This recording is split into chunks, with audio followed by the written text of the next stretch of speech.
week, the state offered, for lack of a better term, a progress report in the state's crisis of addiction. Here now to highlight the successes and, of course, the challenges that do remain. New Hampshire's point man in this fight, James Vera. Good to see you. Thank you for having me. Yeah, so we're never going to be able to declare victory in this. I mean, hopefully someday, but certainly not now. But what are you pointing to where we can say, you know what, this is working, let's keep it going? Sure. So what we've seen within the last 8 months since January, we've seen over $30 million to not only legislation, bipartisan legislation, as well as contracts through governor and council.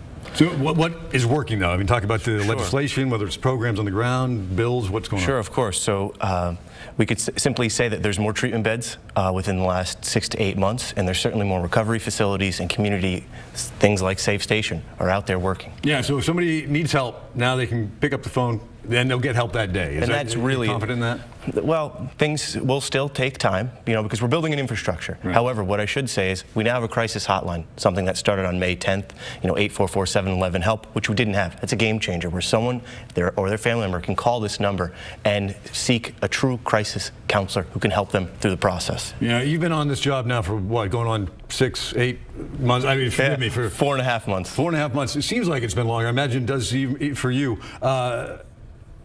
Are you confident that the state is headed in the right direction in terms of its overall response to this? You have a tough job.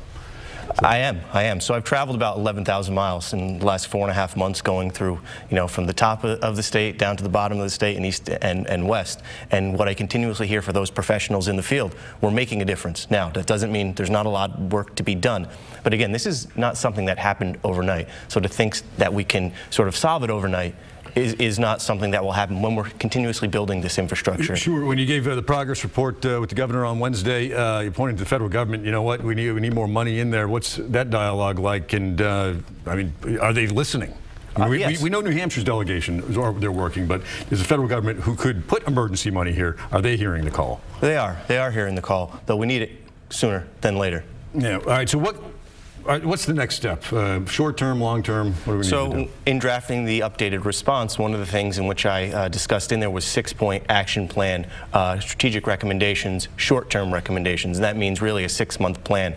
And two of the things which I would highlight is simply the infrastructure that we're building and taking the information that we're obtaining, the $30 million that has been allocated. That's a short period of time and a lot of, it's resources that are now going on the ground. Taking those resources and making sure that they're not only working, but what is the next step? What is another crisis that we may experience? Because it very well could happen. We certainly hear from law enforcement that methamphetamine is on the rise. Not only that, a needle exchange program, something that is not only evidence-based, but it's cost-saving. And you hear very frequently, you have to address, and there was a bill last session on this, you have to address law enforcement's concerns and make sure it's the right bill. And we are the only New England state that does not have one. How difficult is it to feel perhaps ignore the pressure, the political pressure that may come with this fight right now, to talk about the things that, without rushing, to judgment on certain programs or denouncing other programs because of what the public might think, the politicians would say? This is a completely nonpartisan issue. This is about people. It's certainly not in any way about politics. And I am certainly not in the crossfire of that on my daily job at all. I don't think about it at all. Is there discussion with states regionally? Are you in contact with folks perhaps in Vermont? I mean, they have their own problems there as well. Some would say they're ahead of New Hampshire. Well, New England, all of New England, if you look nationally, it's a problem that's impacting most states, but certainly New England is impacting every one of the states. And we're all doing, and I could say this, things that have happened within the last 8 months and certainly within the last time in which I've been on the job, there are things happening, and it's I hear and see it every day. Yeah, for you, 4.5 months on the job, what's been the most surprising aspect of this, or perhaps the most difficult part of it? So most surprising, I could answer that both ways. Most surprising has been so much of the hard work, not only in the substance use disorder field as well as the mental health field.